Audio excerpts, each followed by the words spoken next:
Hello बच्चों, कैसे हैं आप लोग। चलिए हम लोग जो है इंट्रोडक्शन टू ट्रिगोनोमेट्री का जो है हम लोगों ने एनसीईआरटी एक्सरसाइज का क्वेश्चन नंबर 1 तक हम लोग कवर कर लिए थे।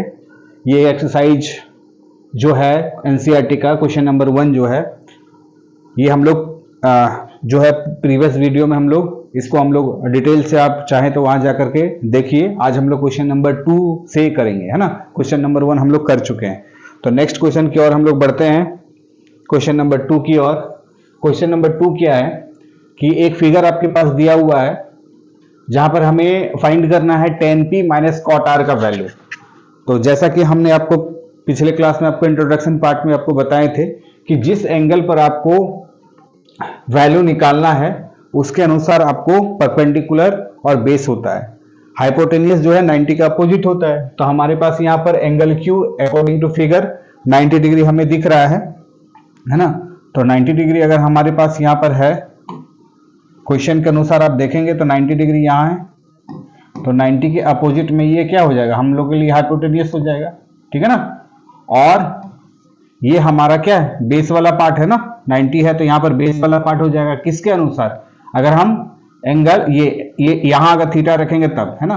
तो एक बार आर के रिस्पेक्ट में हमें काम करना है और एक बार हमें पी के रिस्पेक्ट में काम करना है। तो चलिए इसको सबसे पहले हम लोग काम करते हैं। हाइपोटेन्यूस तो फिक्स है, पी और बी इंटरचेंज होगा। अच्छा, इसमें आप अगर हम बात करें इस वाले ट्रेंगल में, तो एट अगर हम बात करें, अगर हम इसके लिए अगर बात करें कि एट थीटा, या फिर ऐसा हम इसको लिख सकते हैं कि थीटा अगर आपके पास एट आर पर अगर हमारा थीटा है ना, थीटा कहां पर, अगर आर पर है, तो उसके अनुसार अगर हम लोग बात करें तो ये अगर हम थीटा कंसीडर अगर हम इसको कर लें तो इसके अपोजिट में हमें पी मिलेगा। जहां थीटा उसके अपोजिट में पी, तो थीटा कहां है, आर पर है, तो इसके अनुसार हमारे पास परपेंडिकुलर क्या हो जाएगा, इसके अनुसार जो हमारे पास पी का वैल्यू होगा, परपेंडिकुलर का वैल्यू होगा, वो हो जाएगा 12 सेंटीमीटर, ठीक है। और हाइपोटेन्यूस क्या हो जाएगा, हाइपोटेन्यूस तो बदलेगा नहीं, 90 का अपोजिट हाइपोटेन्यूस होता है, तो हाइपोटेन्यूस का वैल्यू क्या हो जाएगा, तो h का वैल्यू हमारे पास 13 सेंटीमीटर है। यहाँ हमारे पास क्या नहीं है पता, तो बेस का वैल्यू नहीं पता है ना, बेस का वैल्यू नहीं पता है, तो हम लोग अप्लाई करेंगे, है ना। क्या अप्लाई करेंगे, बेस का वैल्यू निकालने के लिए पाइथागोरस का अप्लाई करेंगे।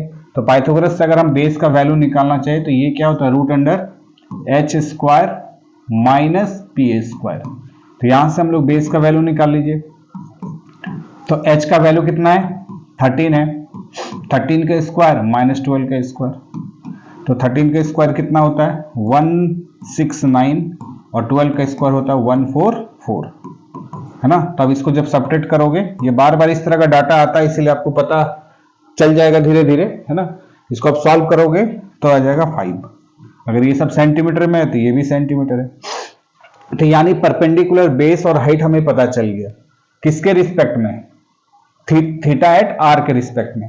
साथ ही साथ अगर हम बात करें, अब थीटा अगर हम यहां कंसीडर करें, एक बार थीटा हमारा कहां होगा, एक बार थीटा आर पर है और एक बार थीटा हमारा कहां है, पी पर है। तो अगर हम बात कर ले तो ऑल्सो अगर हम थीटा के बारे में बात कर ले, थीटा एट पी, अगर पी के अनुसार बात करें, इस पी के अनुसार बात करें, तो बार बार हमें पी बी एच तो निकालने की जरूरत नहीं है, तो गिवन हमारे पास है ही है। तीनों साइड का लेंथ हमको पता चल गया।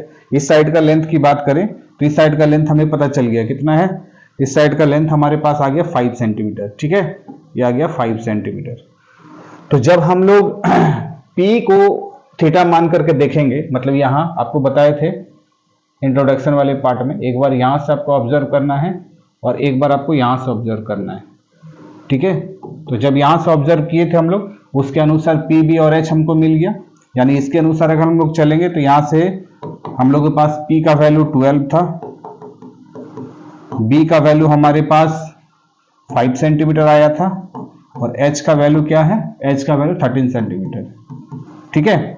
और जब हम लोग चलेंगे थीटा एट पी पर, यानी यहां पर अगर हम लोग यहां से देखें तो इसके अपोजिट में सीधे क्या आएगा, पी आएगा, इसके अपोजिट में जाएंगे तो पी आएगा, और जब इसके अपोजिट में गए थे तो पी आया था, और 90 का अपोजिट हमेशा क्या होता है, एच होता है। तो यहां पर हम बात करें जब थीटा एट पी होगा तो इसके अपोजिट में ये P हो जाएगा, यानी इसके अनुसार P का वैल्यू क्या आ जाएगा, P का वैल्यू आ जाएगा 5 सेंटीमीटर।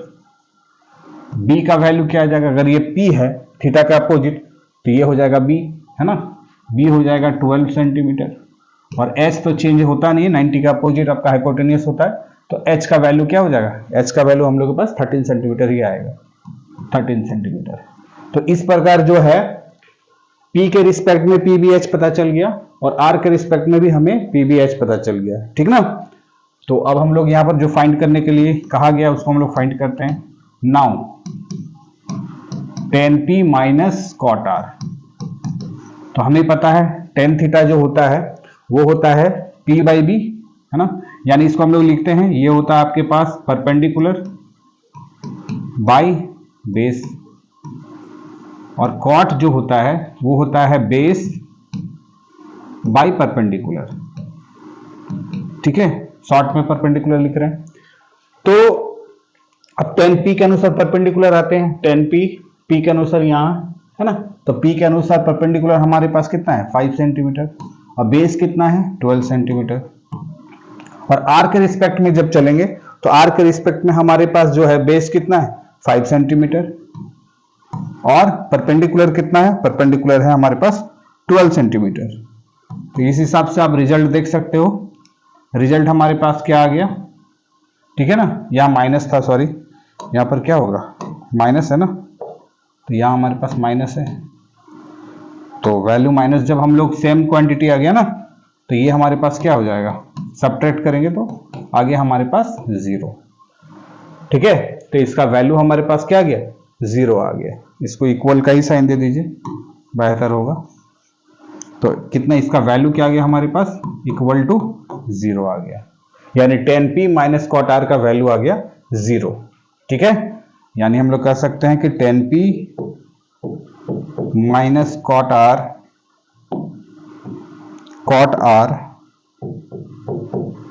इक्वल टू आ गया 0, ये रिजल्ट हम लोग के पास आ गया, ठीक है।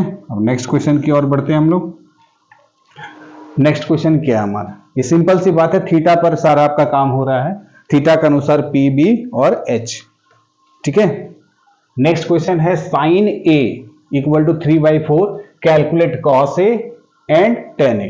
तो जिस क्वेश्चन में आपके पास अगर ट्रायंगल गिवन दिया हुआ नहीं है, आप कोशिश करो कि ट्रायंगल बना लेने के लिए, ठीक है। हर क्वेश्चन में आपको क्या है राइट एंगल ट्रायंगल ही बनाना है।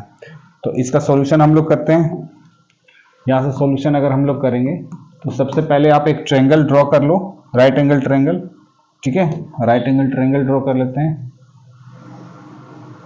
अब इसका अनुसार देखिए ये हमारा राइट एंगल ट्रायंगल हुआ, साइन ए इक्वल टू 3/4, तो जो भी आपके पास एंगल होगा, है ना, जो भी एंगल आपके पास होगा आप कोशिश कीजिए उस एंगल को यहां पर ऑब्जर्व करने के लिए, है ना, यहां उसको वैल्यू दे दीजिए थीटा का, ताकि आपको क्या होगा कि आप यहां से परपेंडिकुलर थीटा के रिस्पेक्ट में आप परपेंडिकुलर, यहां आपके पास 90 डिग्री होगा, तो इसके अनुसार आपका हाइपोटेनियस, है ना, और ये आपके अनुसार क्या हो जाएगा परपेंडिकुलर, ये आपके अनुसार परपेंडिकुलर हो जाएगा, ये आपका अनुसार आपका हाइपोटेनियस हो जाएगा और ये हमारा बेस हो जाएगा। जब एक ही एंगल पर काम करना हो तो थीटा ऑलवेज आप यहां लेकर के कंसीडर करके चलिए, आपको सारा सीधा दिखाई पड़ेगा ना, परपेंडिकुलर जस्ट इसके अपोजिट में दिखाई पड़ेगा, ये बेस, ये हाइपोटेनियस। अब इसका कुछ नेमिंग दे देते हैं, जैसे मान लेते हैं ये ए है ना, ये बी है और ये सी, ट्रायंगल का नाम ABC डाल दिया, ठीक है। अब यहां पर देखिए वैल्यू हमारे पास क्या है, साइन ए इक्वल टू दिया हुआ है 3/4, और हमें पता है साइन जो है, साइन राइट एंगल ट्रायंगल में किन दो साइड का रेशियो होता है, ये होता है परपेंडिकुलर बाय हाइपोटेनियस, यानी आपको यहां से परपेंडिकुलर का वैल्यू आपको मिल गया 3 सेंटीमीटर, जो भी आपका सेंटीमीटर वगैरह में दिया नहीं है, तो जो भी इसका वैल्यू है, P का वैल्यू 3 और B का वैल्यू आपके H का वैल्यू क्या मिल गया आपको, H का वैल्यू 4 मिल गया, ठीक है ना। तो हमें क्या कैलकुलेट करना होगा, B का वैल्यू कैलकुलेट करना होगा, देयरफॉर B इक्वल टू क्या होगा √h² माइनस PA²। तो कैलकुलेट करते हैं हम लोग, ठीक है। B का वैल्यू आप देखिए, H का वैल्यू कितना है, H का वैल्यू हमारे पास जो है, H तो हमें फाइंड आउट करना है, ठीक है ना, सॉरी यहाँ पर P/H है ना, तो यहाँ पर P का वैल्यू आपके पास कितना है 3 था, ठीक है, P का वैल्यू आपके पास 3 है और h का वैल्यू कितना है, h का वैल्यू आपके पास 4 है। हमें क्या फाइंड करना है, b का वैल्यू फाइंड करना है। तो b इक्वल टू क्या होगा, H square minus P square, यानी 4 का स्क्वायर और माइनस 3 का स्क्वायर। ठीक है, तो 4 का स्क्वायर हमारे पास हो गया 16 और 3 का स्क्वायर हो गया 9। ठीक है ना, 3 का स्क्वायर कितना हो गया, 9 हो गया। तो 16 में से 9 गया तो आपके पास कितना हो गया, 7। ठीक है ना, तो b का वैल्यू रूट अंडर 7 आया। ठीक है, तो b का वैल्यू आ गया आपके पास रूट अंडर 7। ये हम कैलकुलेट करके निकाले है ना, b का वैल्यू जो है वो कैलकुलेशन के बाद आया। अब जो है हमारे पास इस वाले ट्रेंगल में तीनों फाइंड हो गया हमारे पास। देयरफॉर हम लोग लिख सकते हैं कि परपेंडिकुलर जो हमारे पास पता था 3 है, बेस का वैल्यू हमारे पास, बेस का वैल्यू हम लोग कैलकुलेट किए रूट अंडर 7 है, और हाइट का वैल्यू कितना था, 4 था। ठीक है, अब जब हमको परपेंडिकुलर बेस और हाइपोटेन्यूज मिल गया, यानी इस ट्रायंगल का तीनों साइड मिल गया, तो यानी कॉस हो चाहे टेन हो या कोई भी ट्रिगोनोमेट्रिक फंक्शन हो, तो वो क्या होता है, साइड का रेशियो ही होता है। तो हम आसानी से उसको निकाल सकते हैं। अब देयरफॉर हम लोग जो है निकालेंगे कॉस ए का वैल्यू। तो कॉस ए बराबर ये किस दो साइड का रेशियो होता है, बेस बाय हाइपोटेन्यूज। ठीक है, तो बेस का वैल्यू हम लोग कितना निकाले, बेस का वैल्यू हमारे पास रूट 7 है और हाइपोटेन्यूज का वैल्यू 4 है। तो इस प्रकार एक आंसर कॉस ए का वैल्यू आ गया। और हमें एक निकालना है टेन ए का। तो टेन जो होता है वो किन दो साइड का रेशियो होता है, देखिए ये थीटा के इक्वल टू हम लोग क्या लिए हैं, ए मान के चल रहे हैं ना इस एंगल पर।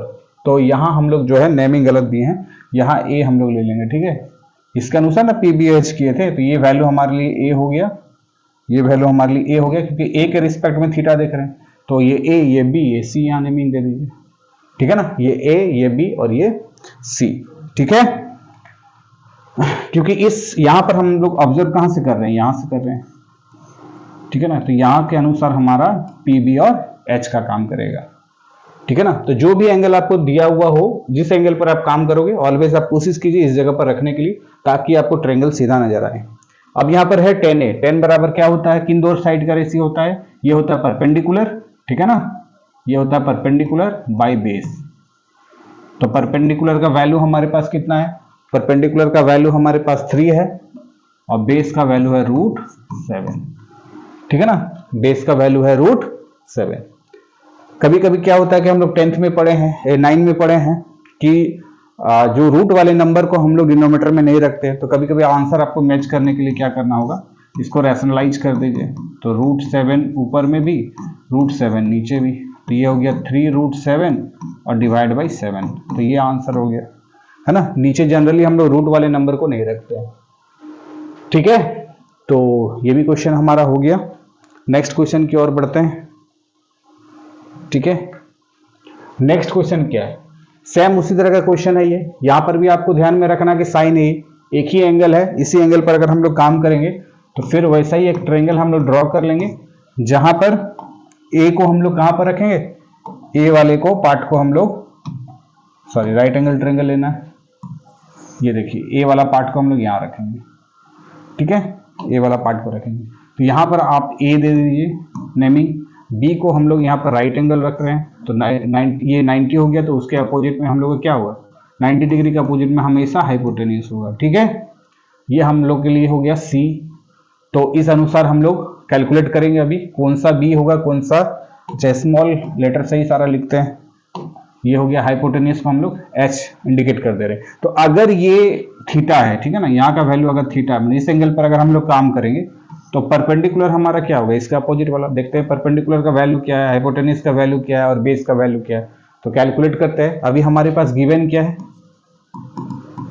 गिवन है हमारे पास 15 cot a इक्वल टू 8। तो यहां से हम cot a का वैल्यू निकालें तो 8/15 हो गया।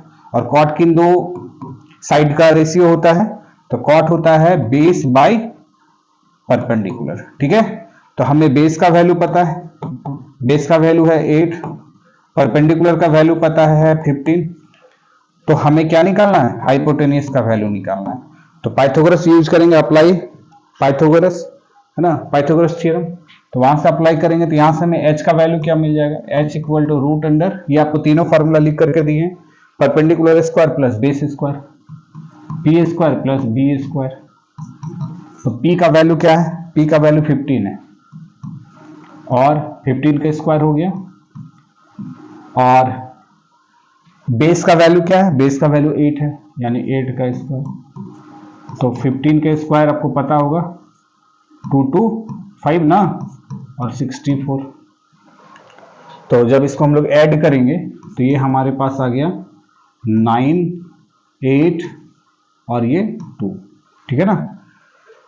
तो ये 17 के स्क्वायर होता है आई थिंक, है ना। 17 को आप 17 से मल्टीप्लाई कर लो, ठीक है ना। तो ये हो गया आपके पास 17, तो 9, तो अच्छा इसमें ऐड हम लोग नहीं किए थे, है ना। इसको आपका ये यही आएगा, 17 का ही स्क्वायर होता है, ठीक है ना। आप यहाँ देखिए 49, है ना। तो 9 कैरी में 4, ये हो गया 11, और फिर इधर से आपको क्या 17। तो जब आप इसको कीजिएगा 9 8 2, है ना, तो 289 आ जाएगा, यानी 17 के स्क्वायर है ये। तो ये चीज आपको पता होना चाहिए, और नहीं है तो आपको स्क्वायर रूट निकालना पड़ेगा। तो ये हमारा आ गया 17 का। और आपको पहले भी बताए थे, हमने पिछले वीडियो में ही बताया था कि ये जितने भी साइड बुक आप देखोगे तो इसमें आपको के लेट करके बनाया है। जैसे यहाँ पर है तो यहाँ पर हम 8 के 15 के, क्योंकि साइड का यहाँ क्या है, रेशियो है। रेशियो में हम लोग क्या लेते हैं जनरली, कोई कांस्टेंट टर्म जो सॉरी कोई वेरिएबल हम लोग पार्ट क्या करते हैं उसमें या कांस्टेंट टर्म क्या करते हैं उसमें मल्टीप्लाई कर देते हैं। तो फाइनली ये क्या होगा, जब डिवाइड करेंगे तो ये कैंसिल आउट हो जाएगा। इसीलिए आप चाहो तो के लेकर के बनाओ या फिर बिना के का भी आप बना सकते हो। तो एच का वैल्यू आ गया 17। तो हमारे पास तीनों वैल्यू आ गया, पी बी और एच, है ना। किसके रिस्पेक्ट में हमने लाया है, ए के रिस्पेक्ट में। थीटा क्या है, ए है। तो अब इसका वैल्यू हम लोग निकाल सकते हैं, है ना। तो यहां पर आप एक जगह फिर कलेक्ट करके रख लेते हैं हम लोग। परपेंडिकुलर का वैल्यू हमारे पास है 15, बेस का वैल्यू हमारे पास है 8, और हाइपोटेनियस का वैल्यू जो हमारे पास आया वो आया 17। तो अब हम लोग जो है क्या वैल्यू निकालना है, देयरफॉर हम लोग निकालेंगे साइन ए। साइन जो होता है परपेंडिकुलर बाय हाइपोटेनियस का रेशियो होता है। तो परपेंडिकुलर हमारे पास कितना है 15, और हाइपोटेनियस कितना है 17। एक आंसर ये रह गया आपका। दूसरा क्या है, सेक, ठीक है। तो ये होता है आपके पास क्या, b by H by B. ये किसका रेसिप्रोकल है, ये आपको किसका रेसिप्रोकल दिए थे, ये आपका कॉस का रेसिप्रोकल है। तो ये हो जाएगा आपका एच बाई क्या, बी ना, ठीक है। तो ये आपको याद रखना है, सारा फॉर्मूला को रखने का तरीका याद रखने का भी ट्रिक बताए थे आपको। तो सेक होता है हाइपोटेनियस बाई बेस का रेशियो। तो हाइपोटेनियस आपके पास है 17 और बेस आपके पास है 8। तो ये दो आपके पास आंसर हुआ इस क्वेश्चन का, ठीक है। नेक्स्ट क्वेश्चन की ओर बढ़े। आपको एकदम क्लियर समझ में आ रहा होगा, सारा एक जैसा बन रहा है। आप ट्रायंगल पर जो है आप देख लीजिए, यहाँ पर ट्रायंगल का वैल्यू ये हम कहां से लाए, 15 कॉट ए बराबर जो है 8 था, तो cot A equal to 8/15।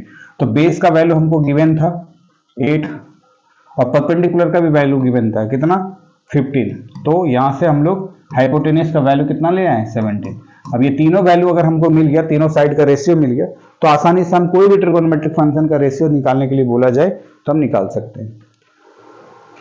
Next इसमें बोला आपको trigonometric ratio, calculate all other trigonometric ratio. जितने भी ट्रिगोनोमेट्रिक रेशियो, एक गिवन है आपके पास सेक थीटा का, बाकी जितना है हमको निकालना। 5 और बच रहा है तो 5 निकालेंगे। सेम वही कहानी है ना। इस पर भी ट्रायंगल आप बना लीजिए, बेहतर होगा। ट्रायंगल बनाने से आपको ज्यादा क्लियर समझ में आ जाएगा, ठीक है। तो ट्रायंगल बना लेते हैं। ट्रायंगल नहीं भी बनाइएगा तब भी आपका काम चल जाएगा, बट यहाँ पर ट्रायंगल बनाने से आपको ज्यादा क्लियर हो जाएगा। तो यहाँ पर हम लोग जो है इसको थीटा मान लेते हैं, ठीक है।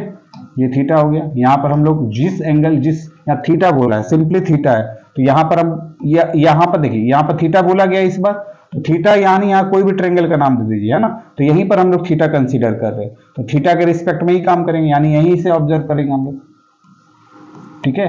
यही से ऑब्जर्व करेंगे। तो यहाँ से इसके अपोजिट में क्या हो जाएगा, इसके अपोजिट में हम लोग का परपेंडिकुलर हो जाएगा। ये 90 डिग्री है, तो 90 का अपोजिट में हम लोग को क्या मिल जाएगा, हाइपोटेनियस मिल जाएगा, और ये हमारा जो है बेस हो जाएगा। तो अब देखते हैं हम लोग के पास क्या है, सेक, है ना। सेक थीटा इक्वल टू क्या दिया है 13/12। है ना, ये गिवन पार्ट था हमारा। तो सेक अभी आपको बताया रेशियो किसका होता है, सेक जो होता है वो h/b होता है ना। यानी आपके पास h का वैल्यू पता है, h का वैल्यू 13 है, बेस का वैल्यू, अच्छा एक क्वेश्चन आपको k लेकर के आपको दिखा देते हैं ना, कि जितने भी क्वेश्चन हम लोग बनाए थे उसमें k कंसीडर करके नहीं किए थे, तो इसमें आपके पास जो भी साइड का रेशियो दिया होगा उसमें आप क्या कीजिए, k लेट करके बनाइए। तो एक इस टाइप से भी आप बना सकते हैं, आप देख लीजिए यहाँ पर हम लोग जो है लेट कर लेंगे, ठीक है। ये लेट कर लेते हैं कि h का वैल्यू जो है 13 तो था, साथ में k लेट कर लीजिए, ठीक है, 13k, और b का वैल्यू क्या लेट कर लीजिए, 12k। आप ऐसे भी बना सकते हैं। और हमारे पास क्या है, h का वैल्यू नहीं पता है, तो h निकालने के लिए हम लोग के पास पाइथागोरस से क्या हो जाएगा, परपेंडिकुलर का स्क्वायर और प्लस बेस का स्क्वायर। तो परपेंडिकुलर इस बार क्या है, परपेंडिकुलर का वैल्यू है, अच्छा परपेंडिकुलर हमारे पास गिवन नहीं है ना, परपेंडिकुलर इस बार गिवन नहीं है, परपेंडिकुलर गिवन नहीं है, सॉरी, है ना। हमारे पास सेक का वैल्यू दिया हुआ था, तो सेक में h और हाइपोटेनियस और बेस होता है ना, तो परपेंडिकुलर इस बार हमारे पास नहीं है, तो p का वैल्यू हमारे पास नहीं पता था। तो p इक्वल टू क्या हो जाएगा, √h का स्क्वायर और माइनस b का स्क्वायर, ठीक है। तो h का वैल्यू क्या हो गया, h का वैल्यू हम लोग पास है 13k का होल स्क्वायर, माइनस बेस का वैल्यू है 12k का होल स्क्वायर। इस बार k कंसीडर करके हम लोग बना रहे हैं, ठीक है। ऐसा ही आपको बुक में पैटर्न में मिलेगा, ठीक है।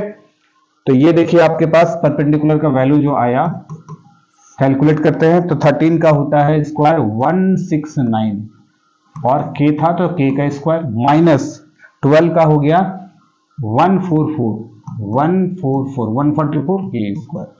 तो यहां से जब आप सब्ट्रैक्ट करोगे तो आ जाएगा 25k स्क्वायर, तो 25 के स्क्वायर रूट निकालेंगे तो 5 आ जाएगा, और k स्क्वायर का निकल जाएगा k, क्योंकि k इंटू के स्क्वायर रूट के अंदर में हमारे पास डबल k आया ना, तो एक के बाहर आ जाएगा, आप लोग पढ़े हैं इसको। तो परपेंडिकुलर, बेस और हाइपोटेनियस तीनों वैल्यू आ गया, देयरफॉर p का वैल्यू हमारे पास आ गया 5k, बेस का वैल्यू हमारे पास आ गया 12k, और हाइपोटेनियस का वैल्यू हमारे पास आ गया 13k, ठीक है, 13k।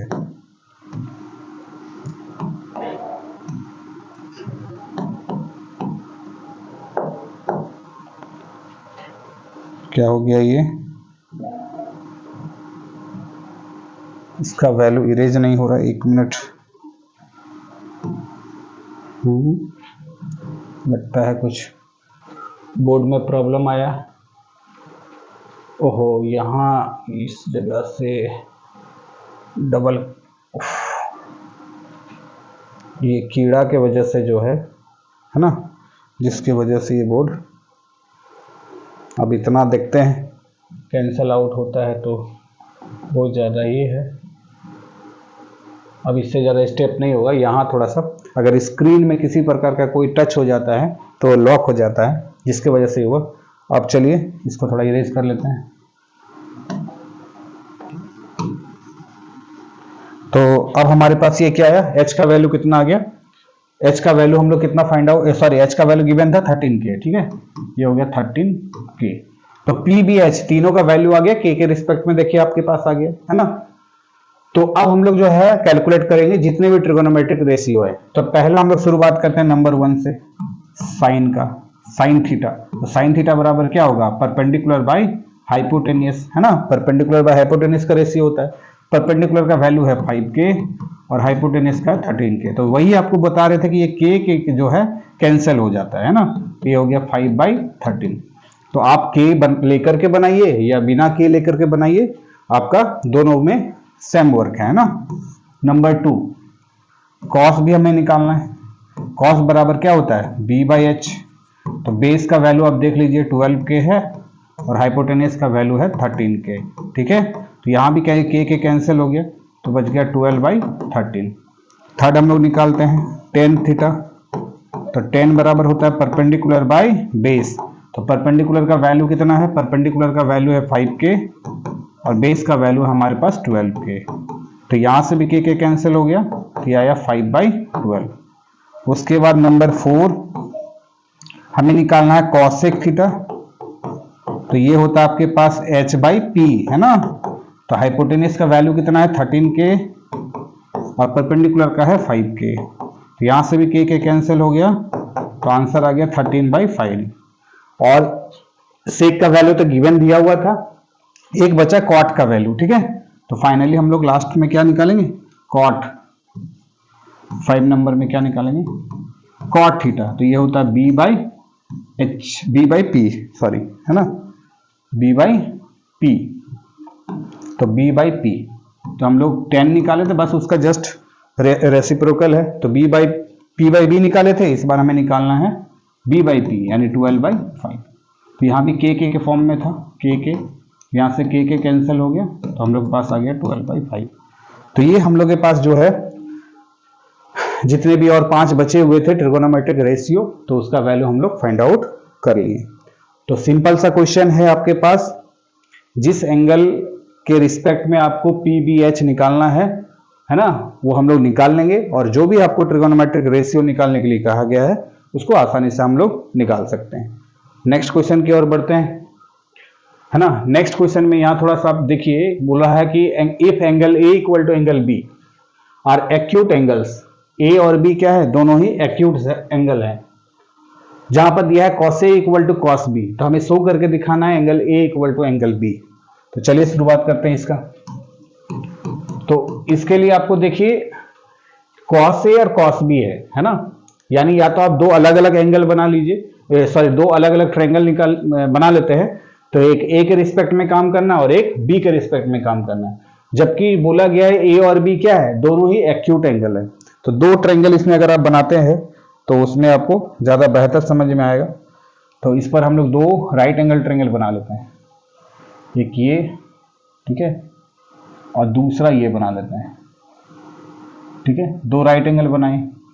अभी दो राइट एंगल में ध्यान से देखिए, क्वेश्चन में क्या बोला गया है, एंगल A और angle B are acute angle. एक ट्रायंगल में भी काम कर सकते थे, लेकिन दो अलग अलग बना देंगे तो आपको ज्यादा समझ में आएगा। तो एक यहां पर हम लोग एंगल A रखते हैं और एक एंगल हम लोग B रखते हैं यहाँ पे, ठीक है ना। बाकी नाम आप कुछ भी दे दीजिए। तो C को फाइनल कर लेते हैं यहाँ पर A, अच्छा एक दूसरा नाम देना होगा,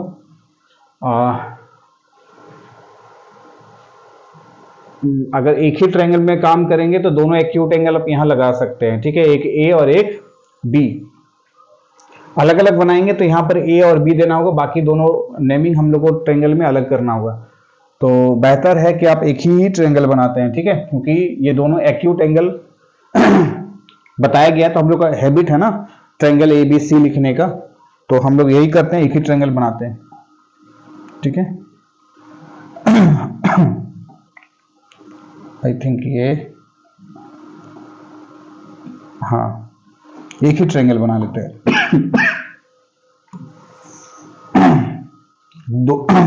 A और B दोनों क्या है, एक्यूट एंगल है।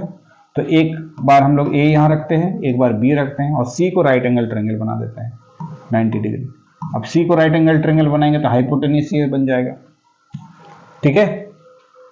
और इसके अनुसार ये परपेंडिकुलर, इसके अनुसार ये परपेंडिकुलर। तो अभी हम लोग देखते हैं क्या गिवन हमारे पास है। गिवन पार्ट से हम लोग शुरुआत करते हैं, ठीक है। हमारे पास है cos, गिवन यहां पर हमारे पास क्या है, गिवन है cos A equal to cos B, ठीक है, cos A equal to cos B। अब अगर हमारे पास cos A equal to cos B है तो इस हिसाब से हम क्या लिख सकते हैं, इस ट्रायंगल में ध्यान से देखिए, कुछ नेमिंग दे देते हैं। यहाँ पर C दे दिए, ठीक है ना, यहाँ हम लोग क्या दे दिए, C दे दिए। अब देखिए, अब cos A के रिस्पेक्ट में एक बार आपको यहाँ के रिस्पेक्ट में देखना है और एक बार आप इसके रिस्पेक्ट में देखिएगा, ठीक है, इसके रिस्पेक्ट में। अब ध्यान दीजिए कि इसके रिस्पेक्ट में जाएंगे तो ये परपेंडिकुलर, इसके रिस्पेक्ट में जाएंगे तो ये परपेंडिकुलर। तो यहाँ पर अगर हम परपेंडिकुलर ना लिख करके डायरेक्ट इसका साइड का नेमिंग कर देंगे तो आपको कोई परेशानी नहीं होगा। तो cos A के अनुसार चलेंगे। cos मेरा क्या होता है, बेस बाय परपेंडिकुलर होता है ना, बेस बाय परपेंडिकुलर। तो इस एंगल के अनुसार जब हम जाएंगे, इसके अनुसार जाएंगे, और एक बार इसके यहां देखना है, तो इसके अनुसार जब हम लोग जाएंगे तो ये हमारा हो जाएगा बेस। बेस क्या हो जाएगा, AC हो जाएगा। बेस बाय क्या होता है, हाइपोटेनियस AB। और जब cos b इसके रिस्पेक्ट में जाएंगे तो ये परपेंडिकुलर होता है, तो बेस ये वाला पार्ट हुआ, तो बेस कौन सा हो गया, BC, और हाइपोटेन्यूज क्या हो गया, AB। ठीक है।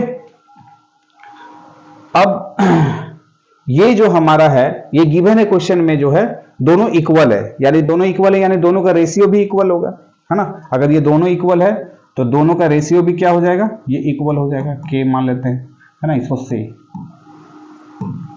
K मान लिए क्योंकि ये गिवन है क्वेश्चन में दोनों। तो इसका जो इस ट्रायंगल में एंगल A के रिस्पेक्ट में जो हमारा रेशियो मिल रहा है, एंगल B के रिस्पेक्ट में जो रेशियो मिल रहा है, वो दोनों रेशियो क्या है, सेम है। अब यहां पर अगर हम बात करें कि AC का वैल्यू, ठीक है, ये जो AC है इसको अगर इंटरचेंज कर दे, इसको अगर हम इंटरचेंज कर दे तो AC by BC equal to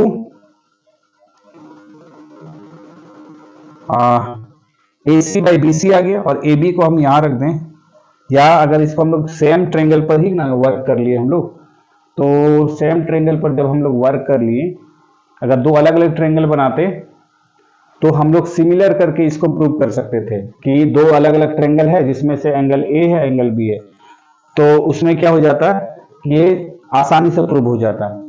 तो हम लोग यही करते हैं कि इसमें एक और ट्रायंगल हम लोग कंसिडर कर ही लेना चाहिए था, ठीक है। अगर इस पर हम लोग वर्क करेंगे तो वो भी हो जाएगा, ऐसी बात नहीं है, लेकिन सिमिलर एक्चुअली जो है ये प्रूफ होगा दोनों एंगल को सिमिलर करके, तो एक और ट्रायंगल बनाना ही पड़ेगा, ठीक है। एक और ट्रायंगल हम लोग बना लेते हैं जल्दी से, ज्यादा लेट नहीं करते हुए एक और ट्रायंगल बना लेते हैं। और यहाँ जो नेमिंग हम लोग B दिए थे, ठीक है ना, यहाँ जो नेमिंग हम लोग B दिए थे, इस B को यहाँ से हटाना होगा, ठीक है। अब यहाँ पर हम लोग जो है B दे दीजिए, ताकि क्या होगा, यहाँ पर B दे दीजिए, यहाँ पर कुछ भी नाम दे दीजिए, मान लेते हैं यहाँ पर P दे दिए, यहाँ पर मान लेते हैं Q दे दिए, यहाँ पर कुछ और नाम दे दीजिए, इसीलिए ABC जो ले देते हैं, यहाँ A ले लिया, C ले लिया, यहाँ कुछ भी नाम दे दीजिए, यहाँ D नाम दे देते हैं। अब दो ट्रायंगल अलग अलग हो गए। अब यहाँ पर एक ऑब्जर्वेशन हम लोग करेंगे B के रिस्पेक्ट में, यहाँ पर तो इसके अनुसार ये परपेंडिकुलर, इसके अनुसार ये परपेंडिकुलर, तो नेमिंग अब जो है यहाँ पर हम लोग का नेमिंग क्या हो गया, अब गड़बड़ हो गया ना, नेमिंग अब इस दोनों ट्रायंगल अलग अलग हो गया, तो ये हमारे लिए हो गया 90 डिग्री, देखा जाए तो ये 90 डिग्री है, तो 90 के अपोजिट में ये हाइपोटेन्यूज हो गया, इसके अनुसार ये बेस हो गया, ठीक है, और ये हो गया हमारा परपेंडिकुलर, इसके अनुसार ये हो गया परपेंडिकुलर, ये बेस और ये हाइपोटेन्यूज, ठीक है।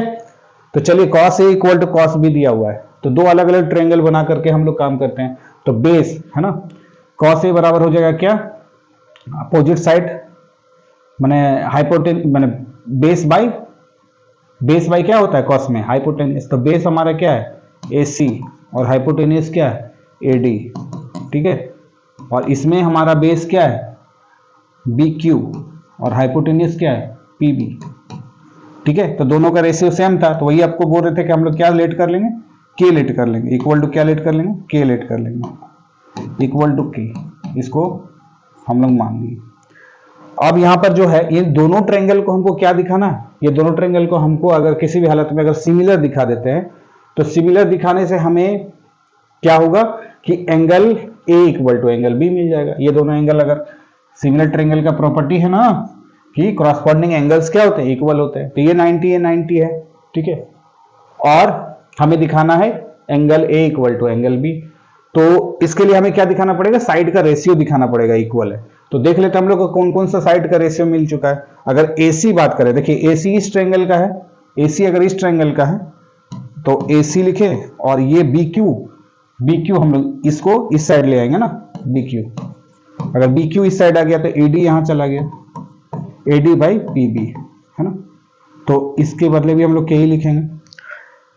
तो ये हमें दो साइड का रेशियो मिल गया, देख लीजिए आप, AC जो है ये देखिए AC का रेशियो हमको BQ के साथ मिल गया, और AD जो है ये देखिए AD है ना, AD का रेशियो हमें PB के साथ मिल गया, ठीक है। अब हमें फाइनली हमको रेशियो दिखाना है कि BDC का रेशियो हमको PQ के साथ दिखाना है। तो इसके लिए हम लोग क्या करेंगे, इसके लिए हम लोग आगे बढ़ते हैं, यहां से देखिए ध्यान से, इस वाले वैल्यू को हम लोग एक बार निकालेंगे और एक बार इस वाले वैल्यू को निकालते हैं, यानी ये वाला जो वैल्यू है ये हम लोग निकालेंगे। नाउ यहां से निकालिए, इसको निकालिए डीसी, डीसी का वैल्यू निकालिए। तो डीसी क्या है, परपेंडिकुलर है, तो परपेंडिकुलर इक्वल टू क्या होता है, हाइपोटेनियस बाय बेस होता है। तो सारा कुछ साइड के रिस्पेक्ट में ही लेकर के आपको चलना है, ठीक है। अच्छा, यहां से हम लोग जो निकालेंगे वैल्यू निकालेंगे इस ट्रायंगल के रिस्पेक्ट में निकालिए। इस ट्रायंगल के रिस्पेक्ट में आसानी से निकल जाएगी। देखिए ये हम लोग डीसी जो लिख रहे हैं, तो डीसी का वैल्यू, डीसी वैल्यू बराबर क्या हो जाएगा, डीसी बराबर हो जाएगा एडी, यानी हाइपोटेनियस क्या है एडी, एडी का स्क्वायर माइनस एसी का स्क्वायर, एसी का स्क्वायर यानी हाइपोटेनियस का स्क्वायर माइनस बेस का स्क्वायर, परपेंडिकुलर का स्क्वायर जब निकालेंगे तो। अब ये एडी का जो वैल्यू है, एडी का वैल्यू यहां से निकाल लीजिए। एडी का वैल्यू जो हमें निकालना है ना, ये देखिए एडी है, तो एडी का वैल्यू यहां से आप निकालेंगे तो यहां से आपको निकल जाएगा एडी इक्वल टू के बीपी, ठीक है, के टाइम्स बीपी निकल जाएगा। और एसी, एसी का वैल्यू जब आप निकालेंगे, एसी का वैल्यू निकालेंगे, साथ ही साथ यहां पर एसी का वैल्यू निकालेंगे, तो एसी क्योंकि इक्वल टू के बराबर है ना, तो इसको अगर एलिमिनेट, इसको हटा देते हैं तो ये के के साथ मल्टीप्लाई होकर के हो जाएगा के इंटू बी क्यू, ठीक है। यहां पर जो है हम लोग इसका वैल्यू निकाल रहे हैं इस ट्रायंगल के रिस्पेक्ट में। अब यहां पर हम लोग वैल्यू को पुट कर दीजिए। एडी का वैल्यू आया के टाइम्स पीबी और एसी का वैल्यू आया के, तो इसका होल स्क्वायर था तो दोनों का स्क्वायर ही आएगा, तो दोनों का स्क्वायर आएगा, एक साथ लिखते हैं हम लोग। ये आ गया के टाइम्स पीबी और माइनस कर देते हैं हम लोग के टाइम्स बी क्यू का होल स्क्वायर। तो यहां से आप ध्यान से देखिए, के दोनों में है के स्क्वायर, तो के स्क्वायर बाहर हो गया, ये हो गया पी बी का स्क्वायर माइनस बी क्यू का स्क्वायर। मतलब यहां से के स्क्वायर को हम लोग क्या किए, बाहर किया। पूरा अगर रूट के बाहर कीजिएगा तो के बाहर आ जाएगा, ये आ जाएगा पी बी का स्क्वायर और माइनस बी क्यू का स्क्वायर। ये वैल्यू आया, किसका वैल्यू आया, डीसी का वैल्यू आया। उसी प्रकार आपको पी क्यू का वैल्यू निकालना है, उसी प्रकार आपको किसका वैल्यू निकालना है, पी क्यू, क्योंकि दो साइड का रेशियो तो हम लोग यहीं से देख लिए हम लोग, है ना। दोनों साइड का रेशियो जो है हमको यहीं से मिल गया, है ना। ये वाला पार्ट जो हम लगा रहे हैं आपको घेरा में, आप देखिए ये दो साइड का रेशियो हमको मिल चुका है, ठीक है ना। तीसरा साइड का रेशियो हम लाने की कोशिश कर रहे हैं, जिससे क्या होगा, दोनों ट्रायंगल क्या हो जाएगा, सिमिलर हो जाएगा, सिमिलर हो जाएगा तो कॉरस्पॉन्डिंग एंगल इक्वल हो जाएगा। अब यहां से हम पी क्यू का वैल्यू निकाल रहे हैं, पी क्यू ऑल्सो, है ना,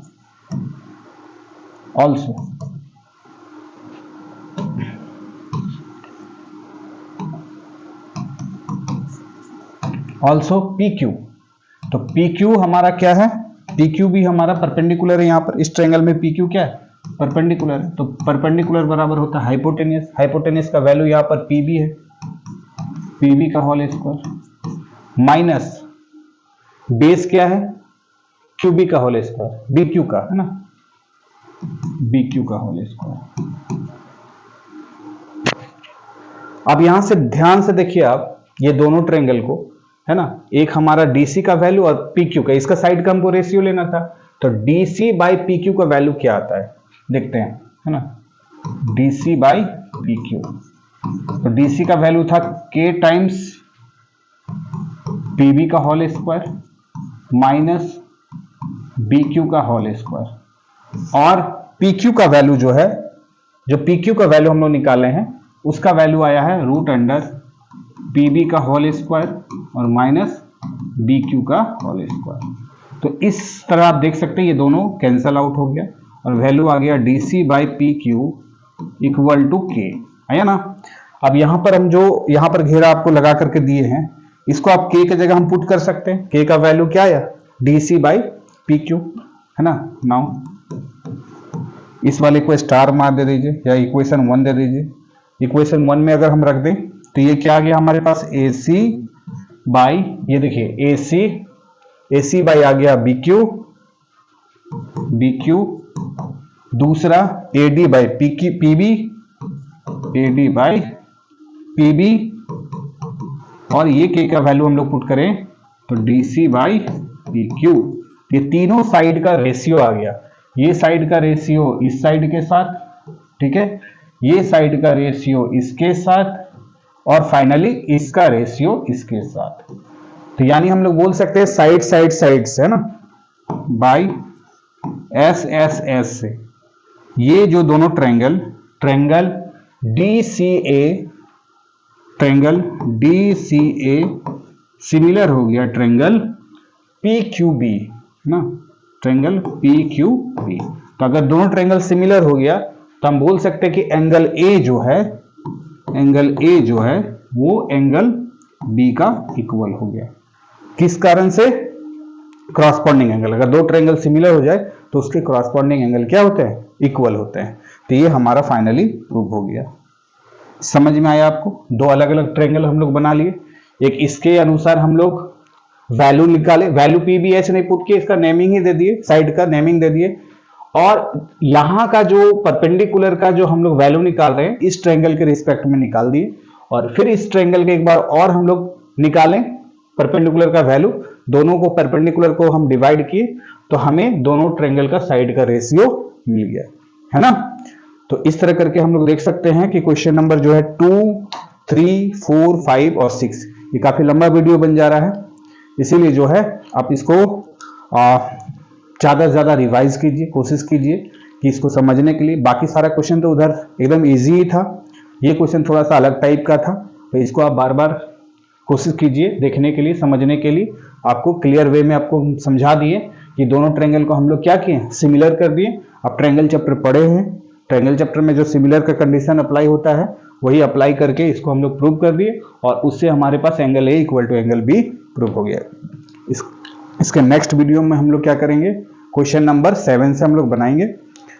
और ये जितने पार्ट में भी वीडियो बनेगा, आप सारे वीडियो को एक बार में अगर आपको क्लियर नहीं समझ में आ रहा है तो उसको आप जो है पॉज कीजिए, वीडियो को नोट्स बनाइए अपने कॉपी में, उसको देखिए हमने क्या क्या स्टेप लिखा है, और उसको आप जो है समझने का प्रयास कीजिए, आपको बिल्कुल समझ में आ जाएगा। ठीक है, तो नेक्स्ट वीडियो के लिए वेट कीजिए।